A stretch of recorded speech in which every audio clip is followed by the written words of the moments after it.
So thank you everyone for coming to today's event. I'm Scott Nguyen, an Energy Transition Fellow here at the University of Texas Energy Institute, and also a founder and CEO of 17 Terawatts. Now, this is the very first event of the new series UT Energy Talks hosted by the UT Energy Institute.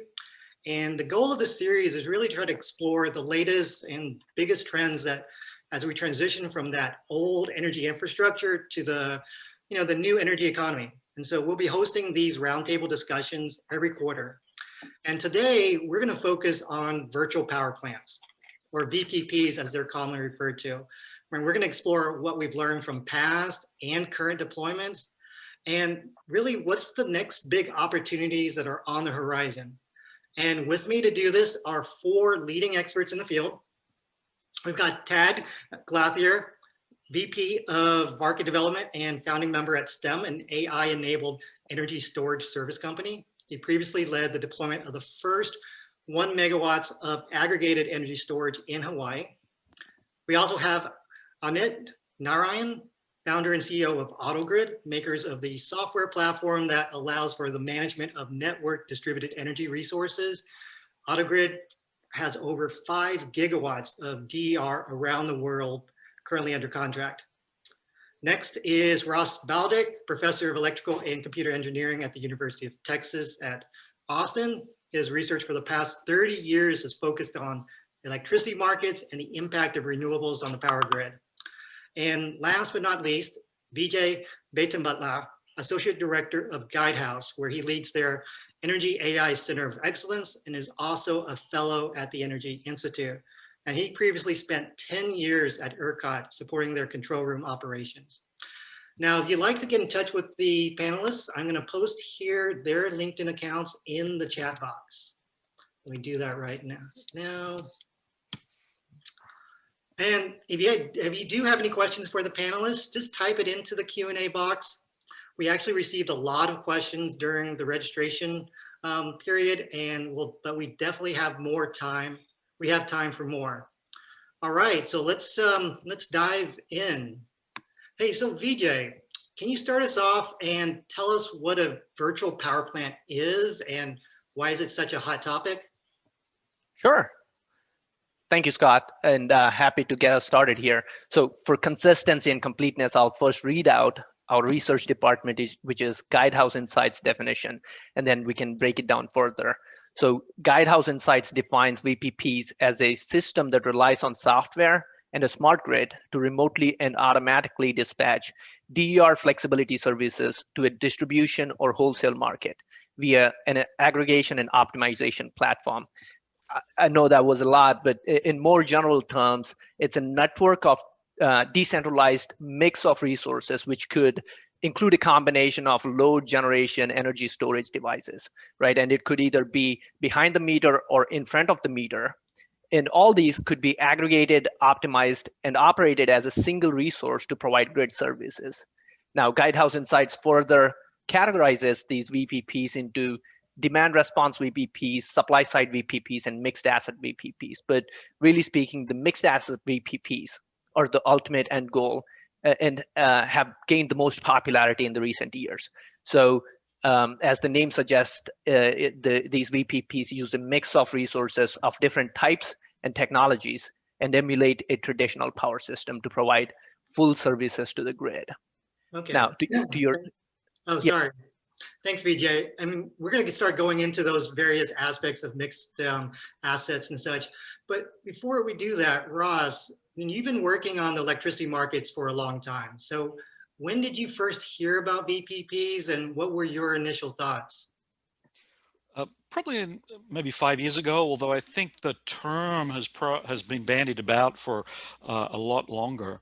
I guess my initial thought in the context of retail restructured markets such as ERCOT is it's not entirely clear to me the role of a VPP as distinct from the role of a retailer, and perhaps the other panelists will help to clarify that.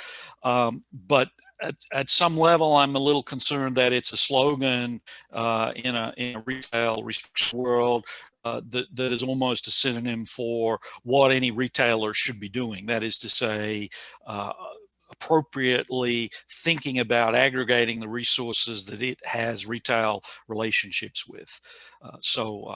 To answer your question, about 5 years ago, and that's my thoughts. What is how would we distinguish it from a retailer such as, for example, here in Texas, Enchanted Rock, that aggregates HEB stores, the local supermarket in Texas, for those of you who are not in Texas or Mexico or Oklahoma, and in fact coordinates generators on site, backup generators on site at the HEBs. Seems to me that they pretty much function as what Vijay has described as a VPP, and maybe the real answer is sensible retailers simply are VPPs.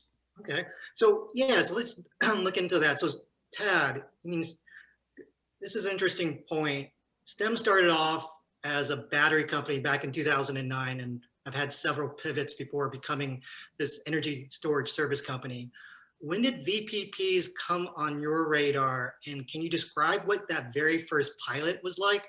For example, who are you working with, the number of assets potentially, and back then, what were the main questions you were trying to answer in that pilot?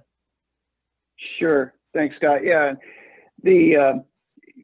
back then we didn't actually refer to it as a VPP. We referred to it as aggregated storage in that case. And the first pilot we were doing was with Hawaiian Electric, where we knew that just bringing batteries into commercial customers, trying to lower their electricity bills, was leaving a lot of value on the table. And so we were driven partly by trying to figure out how do we extract more value from these assets. We weren't necessarily trying to solve a grid problem, but we pretty quickly realized, hey, demand response programs look like a door that's open that we could kind of go in and start using batteries to amplify a commercial customer's participation in a demand response program, or maybe take the place of their participation in a demand response program and they won't have to do anything.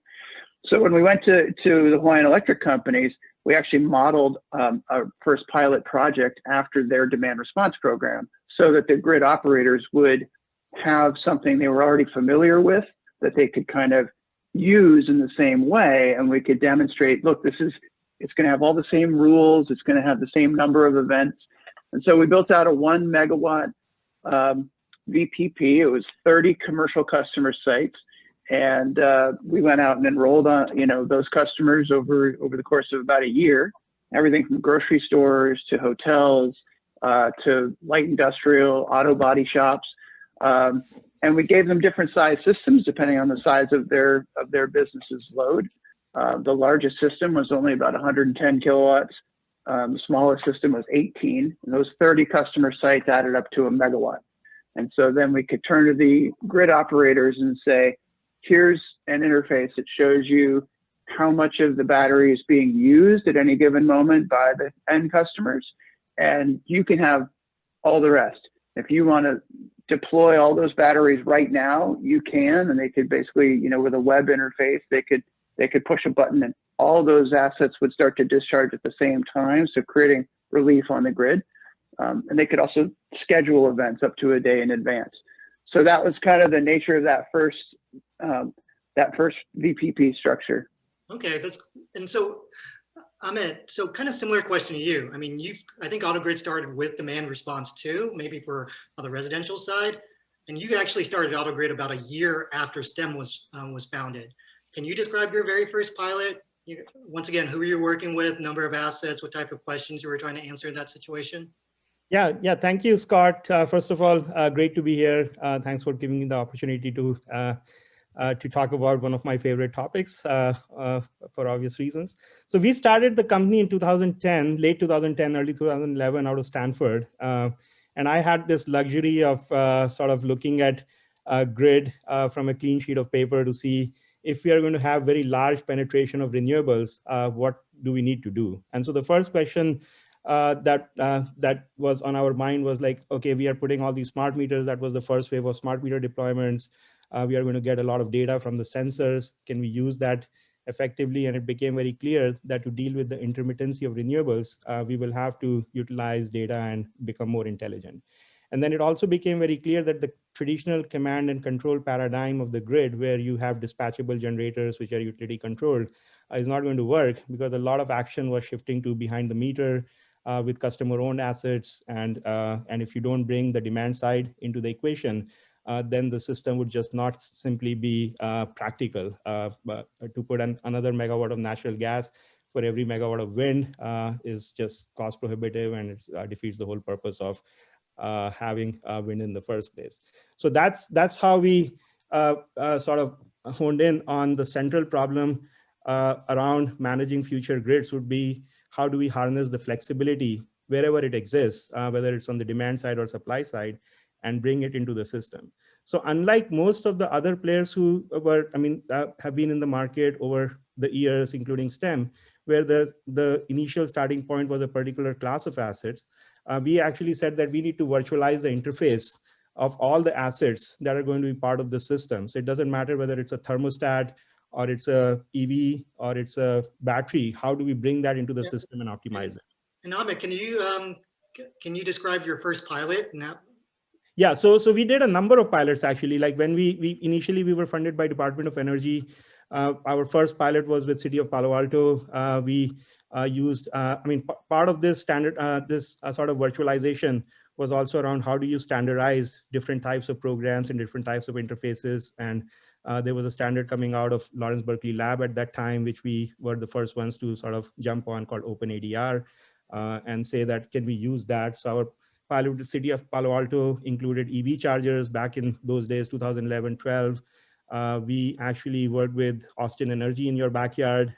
They were part of our initial pilot customers, where we did EV chargers and thermostats and batteries, and one of the first VPP programs. So Amit, if I can follow up on that one. So can you contrast, how many assets were those very first pilots? And can you contrast with what your current largest deployment is right now? Yeah, so the pilots were, like residential pilots were a few hundred customers, and the CNI pilots were like few tens of sites, and we had a pretty good mix. I think the big thing was showing that you can have a diversity of assets, and then you can use the same software to connect and control and abstract or virtualize these interface. Today, of course, as you mentioned earlier in the introduction, we have more than 5,000 megawatts of flexibility that we manage. The nameplate capacity of the assets is much, much higher, because in many cases, you can get only 5 to 10% of the asset nameplate capacity as flexible this thing. So, and we have, our largest programs have 100,000 plus assets. We are working with some of the, I would say, leading edge VPP providers. We are a platform provider, so our customers are companies like Sunrun, who are going and doing deployments with their storage, or Shell or Total, and they deploy the assets, and they are actually the aggregators in the market. We just provide the plumbing behind the scenes to manage their programs. Yeah, thank you, Amit. And so Tad, kind of the same question to you. From the 30 from the first pilot of assets or customers, where are you guys now? How big is the biggest deployment? Yeah, that's a great question. Our largest single site is now above like 20 megawatt hours, right? So that's that first pilot I did with 30 customers making up 1 megawatt is just sort of blown away by the scale of, that's actually a megawatt is a small site for us now, and many of our aggregations are in the 20 megawatts plus, and oftentimes 4-hour capabilities. So you're talking about 80 megawatt hours, and there's several in that scale. I think Southern California Edison is a great example of one where we're really participating on that scale with them as a resource that has provided capacity to the utility there. Mm-hmm. So let me turn this over to you, Roz. When you hear that, what are your thoughts on how that impacts potentially or even complicates that interface between transmission and distribution? especially if that number of asset grows, let's say another order of magnitude. So I think indeed. So I think I need to think about, and this again is probably particularly relevant in a real market like ERCOT as opposed to a pseudo market like California or Hawaii. But when you have assets that are basically at the distribution level, and they're somehow jumping across the interface to transmission and participating in the wholesale market, perhaps through a mediator, I think there are important questions about how does the ISO then view the interface to the distribution system? So how does it predict what the demand is going to be in a particular distribution feeder? If there are assets out there that are being controlled, it needs to know about them explicitly feeder by feeder, and particularly where the aggregation is spanning across multiple distribution feeders. I think there's a technical problem. I don't think it's insurmountable, but a technical problem of how to localize what's going to happen so that the ISO has visibility of what a request, let's say, for VPP to take an action, how that'll be spread out across the transmission system. Again, I don't think that's insurmountable, but I think it's a technical issue that is needs to be addressed, and maybe it's already been addressed by these folks. But to summarize it, the issue of jumping from one level to another, I think, is one that is going to pose challenges to a lot of systems as we try to harness demand response to facilitate renewable integration. As I think Vijay said, you don't want to be building as much gas as wind. Demand response is extremely important to this, but how do we manage to do it in a way that's still compatible with operation of the transmission system? So that would typically be a big challenge. And I'd like to hear what everybody has to say about whether or not they've faced that problem and how it's been solved. Yes, let me turn this quickly to Vijay, because you were at ERCOT when wind generation was really rapidly growing from, I don't know, several hundreds of megawatts or maybe up to a gigawatt to where it's now like 30 gigawatts. What was it like for the grid operators and the market when that was happening? And do you see any parallels with VPPs? Yes. So I agree with what Ross just said, right? If ERCOT was to somehow manage these distributed resources, ERCOT needs to have a lot more visibility and transparency into the distribution grid. But from making it operational, it's clear that it's going to take a lot of significant changes to the protocols operating in market systems, et cetera. But when we do it based on our experience, right? You mentioned wind integration. I add actual nodal implementation to that. So when I started at ERCOT in 2006, we had 2,000 megawatts of wind. And it was a big deal. Operators had all kinds of challenges in managing this new kind of resource, right? The characteristics were completely different from what they were used to, right? Reactive capabilities, their ramp rates, their variability, you name it, right? And then while wind was ramping up between 2006 and 2010, we were also working on this new nodal market.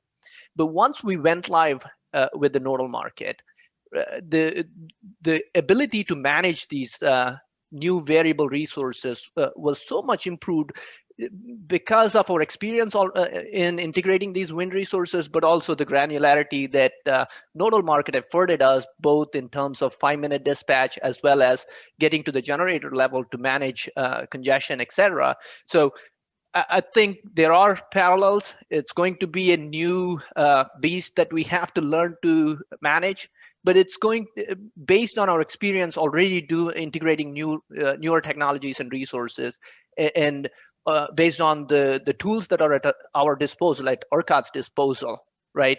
It's not going to be the same kinds of challenges that we saw with, let's say, when integrating large scales of wind or bringing nodal market to operation.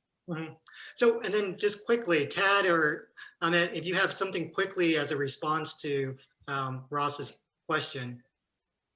Well, I mean, so, sure. Sorry. Go ahead, Amit. Okay, yeah, no, I was thinking that at the end of the day, this is an opportunity to plug what we do, which is really to simplify all these interactions, because you have multiple stakeholders, and data has to flow between these stakeholders, like you have utilities, ISOs, project developers, retailers, end customers, OEMs, and you can't really have point-to-point connections because that will just blow up while everybody needs the visibility. So we just come in and we try to simplify it. We provide clean APIs to all the stakeholders, and then they interface with our system, and we have capabilities to slice and dice the information, registration flows, dispatch signals, settlements, all of these things just can be addressed through sophisticated software platforms. So there's a lot of plumbing that goes in, apart from optimization and all the other cool things that we have to do with forecasting. And Tad, do you have a quick comment on that? Yeah, I was just going to say that this is the kind of thing that I think the technology companies are ready for and have been ready for. And it's when the market, when the ISO or the ERCOT is implementing those, we're sort of going, okay, we've had, we sort of got the interface already prepared. We've been waiting for this moment. We want that nodal pricing signal. We want to move towards real-time pricing. Storage is going to benefit from that. Demand response is going to benefit as we get smarter and smarter with those. It's what an artificial intelligence engine that what our platform does is good at, right? And so we want that complexity, and we're definitely, we moved off. I mentioned like a web-based, browser-based demand response interface that we gave the utility in Hawaii. That was 2015. We're not using human interaction over a browser beyond that first pilot, right? It moved very quickly to, in Southern California, Edison, signals get sent by the utility out over email at first, and then they move from that to DNP3, and now we integrate directly with the ISO through a scheduling coordinator. So. Okay, thanks, Tad. And just a reminder for the audience, if you have any questions for the panelists, just type it into the Q&A box. If you want to just have a chat among yourselves a little bit, do that in the chat box, but any questions in the Q&A, you can actually upvote any of these questions that are already answered. What I want to do now is dive a little bit deeper into, let's talk about the benefits of the VPPs. What can they deliver to all the stakeholders, from both the customers, both residential, C&I, to utilities, and to grid operators. So Amit, you mentioned you're now working with Sunrun. So what's the sales pitch now to their residential customers for solar plus storage plus VPPs? Or are their customers even aware that they're part of a VPP? Yeah, so I'll answer it in a more general sense. Of course, I don't want to speak on behalf of specifically how Sunrun is doing this, but in general, when you look at solar and storage, first of all, the attach rate for storage is very high, especially in places like California, where PG&E is making much more attractive for end consumers to buy their own storage and have some backup with all the power safety shutoffs that are happening. So as you put storage, then it creates an opportunity to, and consumers are buying for backup reasons. Amit, could I just rephrase that by saying the appalling high prices in California, together with the terrible service, is encouraging people in the manner that you would think of in a third world country to get off grid or to try to install storage. That would be my viewpoint of it. I know your spin in trying to talk to these people is a little different, but from afar, that's what it looks like, right? It's so rotten and badly run that people are fleeing it, right?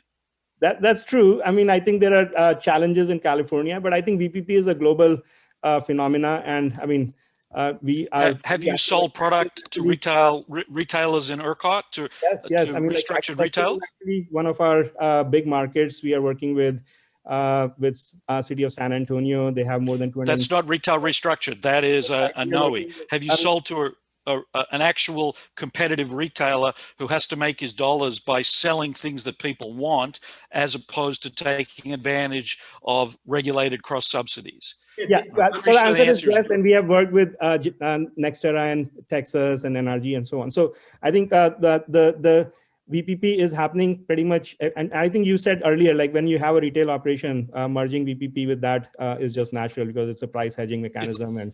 And yes, absolutely. So, but coming back to the earlier question, I think from a storage project developer perspective, who's going after behind the meter, they have to go and sell their solar and storage anyway. So the COGS of that sale is already included in the base cost, and the customer acquisition cost is also included. If you add a new VPP revenue stream, it is both very high gross margin revenue, and it is also incrementally doesn't cost them at all. So it dramatically how does that benefit of the VPP, does the benefit of the VPP in one way or the other, either to the aggregator or to the utilities or whoever in the contract, or to the customers, how does that get conveyed to a customer themselves? So let's say, for example, we have a lot of installers. A lot of my audience would be solar installers, for example. They are selling, like you said, a lot of solar, a lot of storage in combination. What's their pitch to a customer that says, hey, you're getting solar, you're getting storage. Maybe there's this VPP that I need to talk about too, because should they think about that? I think there's a difference there between the customer is going to see some economic benefit. I mean, that's usually just, it's a pretty simple explanation to them of, hey, your monthly bill, if let's say it's a PPA, or you're paying down your solar and battery on a lease, and this VPP revenue is going to be a check that you get every quarter or once a year that's going to pay for some part of your system for you. I think the larger question that maybe you started with too is like, what's the benefit to the system? Sort of like, why should your next door neighbor who doesn't have this care, is this hurting them or helping them as a ratepayer? And I think at scale, what the goal is you're not turning on a peak power plant, right? You're removing other resources that you would have spent money on because you've got the VPP. Okay, so let me ask a specific question related to that. And I think, this goes, one of the questions I know that Ross probably has, you can confirm this, is if VPPs are participating in the energy markets in particular ways, is it more for arbitrage, or are there opportunities for really greater fundamental cost reductions? And let me maybe bring this to the panel. Yes, we can give some specific examples on Texas in particular, if that's of interest, because Texas market is very well defined, and the revenue streams are very clear. So typically, I think you look at the market, there are, from a transmission and distribution perspective, you have the 4 CP charges in Texas, which are quite large. And so a lot of business value comes from those cases. Now, if you look at the market prices in August, they are hitting price caps, and there's huge amount of volatility for a certain number of hours. So it provides a physical hedge for the retailers, where they can go and say, instead of having monthly hedges, which they can't really granularly time, you can say, I have a physical hedge which I can hourly modulate and trade that in the market. So there are some really well-defined in wholesale markets. As long as you have price volatility, this is really a hedging mechanism against that. Okay, and then is that same, would you say the same thing, Tad, on the C&I space? Yeah, I think on the C&I space, the value certainly has to be there for the end customer for the project to get done. And so, one of the reasons we're not actively seeing a lot of C&I storage in Texas is it's an energy-only market, and the 4 CP charge is significant, but it's not quite enough to get customers adopting batteries just for that. And so, I think the value for the commercial customers here is going to come more from a demand response and from load reduction type of activities in this market, at least right now. So, okay, so let me follow up. There was a question from one of our audience members, Enrico Ladendorf of Energy Toolbase. Maybe Vijay, or maybe following up with you, Tad, which markets, let's say ISOs or states, are you most bullish about VPPs, and why? And actually, this is a similar question from David Tuttle. What market structures are likely to see the fastest adoption of VPPs? Sure. It's the markets where energy is most expensive, and where the ISOs are taking the most forward-leaning stance on integrating distributed resources. So, generally speaking, the Northeast and California are the strongest. And we saw MISO announced that they're not going to be implementing FERC 841 for another year, just last week. So that's that's a discouraging sign from a distributed resource manager for going into that market. We like markets where the door is open to aggregators to bring distributed resources in and monetize them in multiple ways. Markets where long duration energy, high amounts of energy are sort of the only game are not great. So PJM has a program that you could bring batteries into, but you needed a 10-hour resource, and that's a non-starter for batteries. Yeah. Short, lots of options. Those are what we look for. Okay, so Vijay, if you can, do you think you see any differences in how different types of utilities should approach VPP programs, let's say from retailers and deregulated markets versus, let's say, investor-owned utilities or munis and co-ops? Yeah, Ross alluded to it, right? It's particularly challenging in a deregulated retail market to implement this rather than in a more regulated space, right? It's all about how do you value multiple values, stack multiple value streams, right? The more value streams that you can access, the better. And where do you do that the best? And that's what drives what markets are best for it right now. Now, to your previous question, and I agree with Tad there, at least looking at the examples that we see, they're getting all the publicity right now. Seems like New England ISO is pretty open to, well, definitely more accommodating than the rest of the areas. California, definitely, and I've seen an example in PJM. ERCOT, I mean, there's really no mention of aggregation, or virtual power plant doesn't exist in the nodal protocols or anything like that. I mean, the closest that we have in ERCOT is kind of a backdoor using the loads and SCED mechanism, and it doesn't fully afford the VPPs to access the full value stack there as well. So it's only for emergency response services. Yeah, thanks, Vijay. I mean, so we're getting a lot of questions actually from the audience about the value of this. Why is a VPP important for the customer, either at that consumer level? I think a lot of what we've just been talking about is from the grid operation utility kind of perspective. Who wants to take up that challenge and honing down to that more simplified answer to why is this important to a consumer? I'll take a stab first, but I'm sure there's better answers for especially people like Amit and Tad who spend their all the time on this stuff, right? For me, it's a simple economics, right? If as a retail customer, commercial, industrial customer, right? If I'm making a financial decision to install a DER, right? It should already make sense financially for me.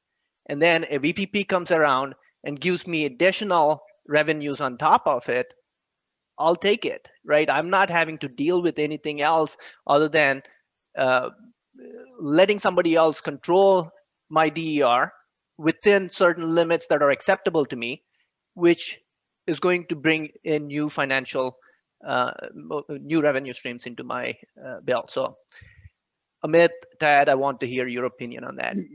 Yeah, I mean, if I can jump in, I would take it one step further and say there are plenty of, in the energy storage world, plenty of commercial customers where the storage project doesn't have a positive NPV by itself, but maybe gets close, it might be right there, and you add that VPP layer on top of it, and now all of a sudden you've got a project that the customer is excited about. And so, you look at some place like New York, the New York VEDR tariff, where they do, put a value on the actual location of the resource that varies based on which node you're on.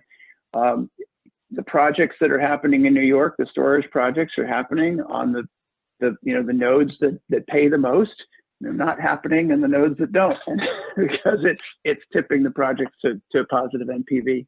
Tad, may I ask what is the payment? Is it for ancillary services? Is it for defraying T&D investment? What is the basis of the payment, and what differentiates it locationally? Yeah, the basis, I mean, I think that they've structured it based on just how much congestion there is and how hard it is to get new resources into these, into these areas. So basically, the closer you get to downtown Manhattan, the higher the price goes, and it goes down from there.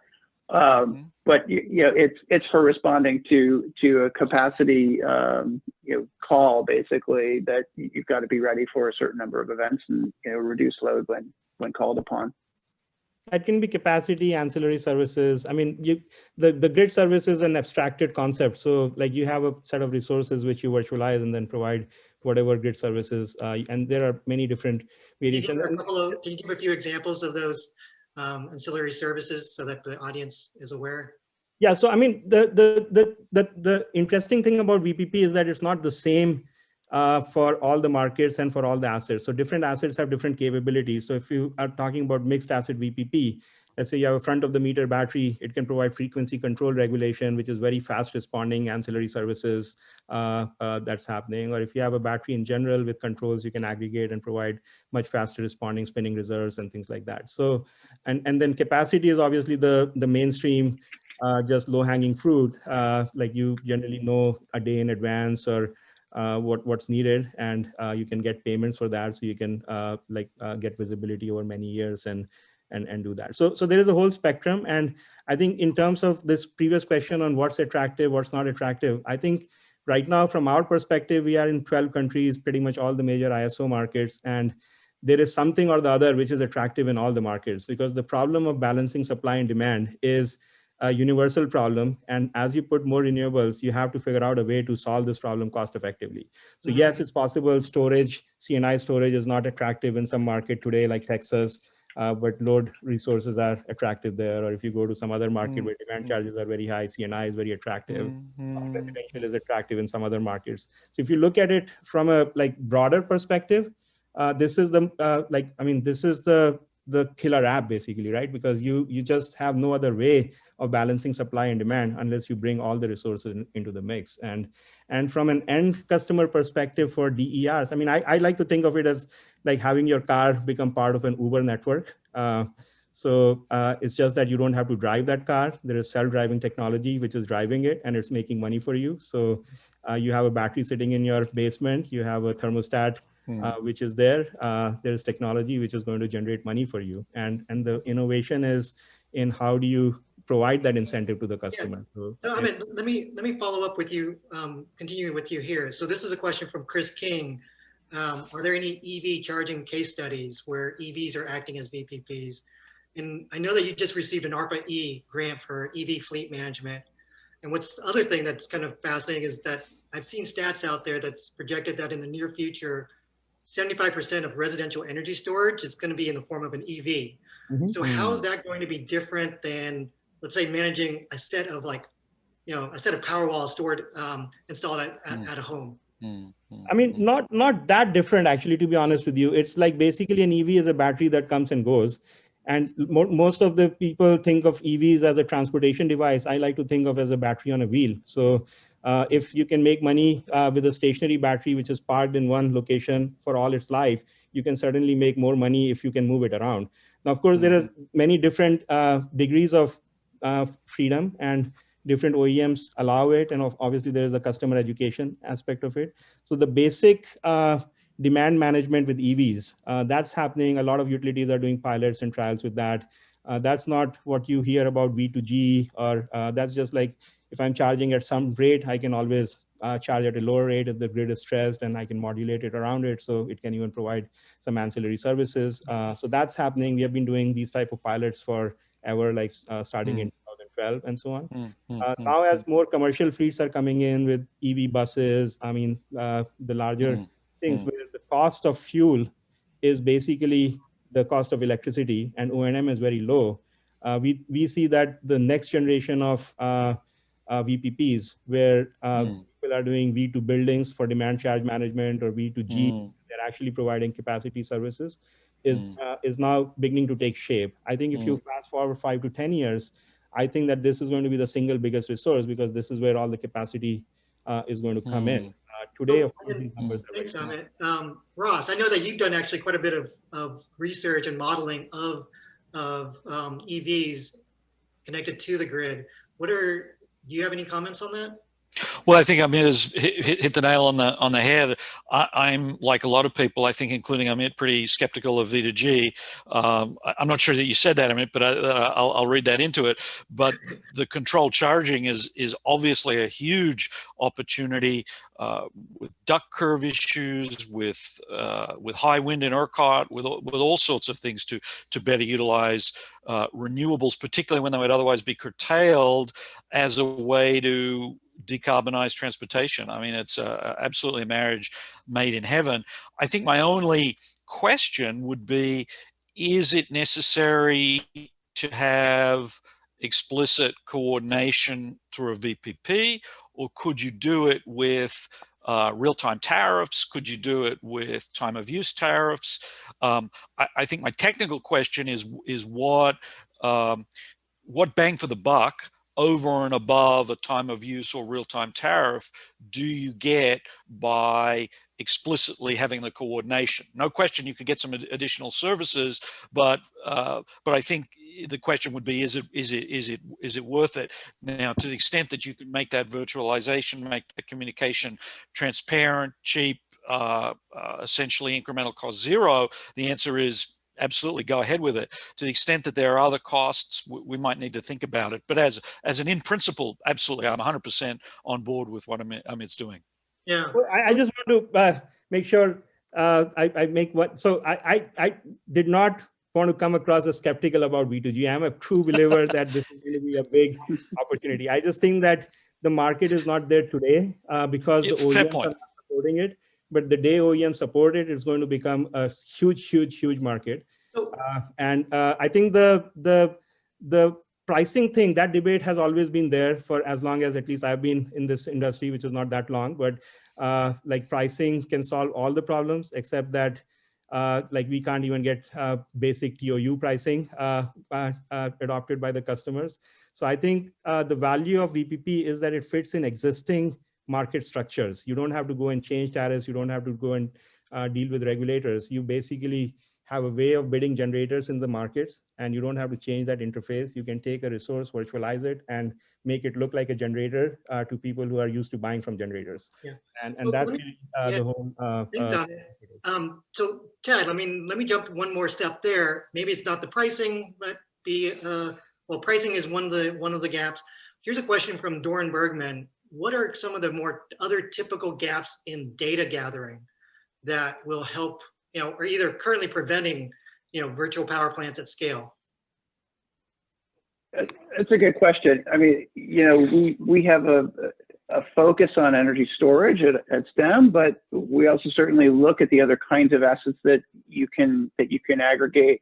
And one of the challenges certainly is in disaggregating loads and trying to figure out, which are the loads that are controllable, which are not. So it's, there are lots of sort of startups and technologies that are aiming at solving that problem. And it's very expensive to kind of go back and retrofit a building that wasn't intended to be a smart building from the beginning and try to get a hold of all those loads. But there's a huge untapped resource there in trying to make those loads more manageable, and it's a data gathering as well as both information and its control. It's both directions that the challenge exists. We can disaggregate some of the signals, but even if you do that, if you've got the load data from the meter and you've got a smart algorithm, you can figure out what's really making up the load back there in the building.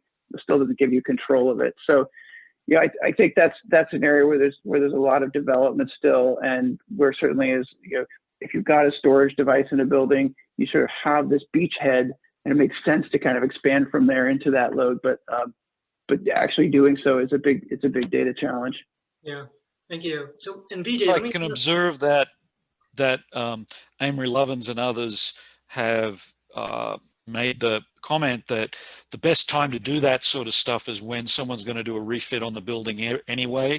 That your point about retrofit costs, they're very huge, but when there's a refit, you're reefing out a bunch of stuff anyway. That's the perfect time. So I think, as we move forward over the next decades, I mean, it's a multi-decade activity, getting into that market of refits of buildings, I think is really an opportunity that where probably the control equipment you're going to put in to replace the old junk is going to have the capabilities you need anyway. So, time it for then, and we're not throwing away resources in an unnecessary retrofit, right? Yeah, exactly. Because it doesn't typically pay for itself just to go do it for its own sake. But if you're retrofitting anyway, that's the time to do it. Yeah, so that's actually really important. VPPs do bring the cost of retrofit down, by the way, because if you bundle the VPP revenue stream, then absolutely, 100% agreed. Yes. And so what you guys are essentially right now promoting is a strong partnership between, you guys, the VPPs, potentially the utilities, potentially the energy efficiency consultants to the installers. It is a pretty big network. How does any one of them, let's say not the utilities, let's say the solar installers, the energy efficiency consultants, how do they get into the game? Yeah, I mean, I think what you're asking is actually a gap in the market. So when we go and say we have the platform, a lot of our customers say, okay, how do I get the contracts? How do I become and if you look at the long tail of installers, I mean, they don't have the sophistication or the financial capabilities to become an aggregator. So so we do see that as a gap, and what we are at least doing on our side is taking that next step, basically. So we are now telling the installers, you can just come to us. You don't have to worry about anything else. We will deal with all the market complexities, and we will just hand you a check for the capacity or that you can provide. So hopefully that's going to simplify, but it is not that easy right now. It's like really a lot of pieces that have to come together, and we provide one of the pieces today. Tad, yeah, I'd agree. I don't think there's an easy avenue to get in on the game right now. I think what it takes is structural change that we are seeing because of things like FERC 2222 that will enable more distributed resources to participate in the markets or to get involved more. I think tariffs are an area where we're going to see continued evolution. As soon as you open up a time of use spread that's wide enough, then it becomes it becomes easy for those installers, for those energy efficiency consultants to make their next sale because they can run the math really easily. You can sit there at the kitchen table and show somebody, hey, look how much you're going to save. But you've got to have that clear tariff signal, and the tariffs for other kinds of grid services are just starting to emerge, where you can actually bring your device, and if you have a qualifying device, the utility says, great, I'm going to put you on this tariff, and now your device can provide me grid services. That's just starting to happen in Hawaii. It's just starting to happen in other places. So far, grid services have been won by aggregators through RFPs, but once you start to sort of democratize them through the tariff, I think you make it a lot more easy for the installer, for the consultant to kind of work with their homeowners, work with their end customers to go get those projects and revenues. Okay, thanks, Tad. So we've got less than 10 minutes left. I've got one last question I actually want to ask each of the panelists. So maybe Vijay, we're going to start with you. What aspect of VPPs is not talked about much right now, but you think it's going to be a huge opportunity maybe 5 or 10 years from now? Well, a couple of things that are really exciting for the coming years. I don't know if we can say we're not talking about it. We just talked about a lot of different topics here, right? The general trend of electrification, both transportation and industrial sector, right? That is very exciting in the fact that it's a huge opportunity for the electric industry. We have a potential to essentially double the electric industry with those two, if we 100% electrify those two sectors, right? And those two sectors happen to be loads or in the case of transportation electrification, battery storage that is controllable, and it is very suitable for a platform like VPP. So that's a good one. The other thing that excites me about VPPs or any technologies that uses AI, right, is the potential to usher in AI and automation into our traditional industry. So it kind of helps us as the industry adapt to these new solutions and use it for traditional problems as well. So, Vijay, what about you, Ross? What do you think 5-10 years now? What's not talked about much right now? Well, going back to the building technologies, I think more and more people have have highly connected houses. Electrification of heating that would otherwise be done by gas, as I think Vijay was indicating as one of his examples. All of these things, to the extent that you're buying a new product, it's going to have all the smarts in it that you could possibly need. And I think that makes the challenge, and I'm to some extent just repeating what Vijay said, it makes the challenge of connecting that to a coordinator or a VPP, an aggregator or whatever, a lot easier, particularly if all these resources, all these new products conform with standards like open ADR. So I think one of the things in the building industry, which is very conservative historically, very, very conservative, is to try to make sure that I'm not talking about drywall, but products that you install in your house are compatible, even if I don't need to use it today with a VPP, compatible down the track with connecting to a VPP or an aggregator, so that we don't have to wait for the retrofit 25 years later or the refit 25 years later when we add something. So I think getting out in front with standards, I think, is a very important thing that I think would be close to Amit's heart, given that he was first adopter of open ADR. I'm not necessarily advocating the specifics of open ADR, but I think the having products that are compatible with those sort of standards is a really important one, even if when I build my house, I don't have that in mind at first, right? So making it easy for someone later, such as Amit or Tad, to connect, I think would be really very valuable. And I don't think we talk about it enough. I don't think we in the electricity industry talk enough to the building industry, and particularly the commercial building industry, to kind of add that extra couple of pennies to enable those things. Yeah, thanks. And same to you, Amit. I mean, you already talked about V2G, but what else do you think is? I mean, so again, if you really see what is our path to decarbonization, it's more electrification and moving electricity to renewables, which fundamentally creates volatility problem. And renewables are like zero marginal cost. After the asset gets depreciated, the cost is zero. So eventually energy is going to zero in terms of price, which means that the only way to make money is to deal with the volatility, which brings flexibility management to as the business model. And for that, you need VPPs. So I like to say that it's not just a nice to have thing, or not even just the most important thing that you have to do. This is the entire business model. The business model is going to change from being an energy supplier to the supplier of flexibility. And VPPs are the core technology that you will need to actually win in that market. And so this is really fundamental. And it's whether 5, 10, whatever, eventually this is where all the money is going to be. And Tad?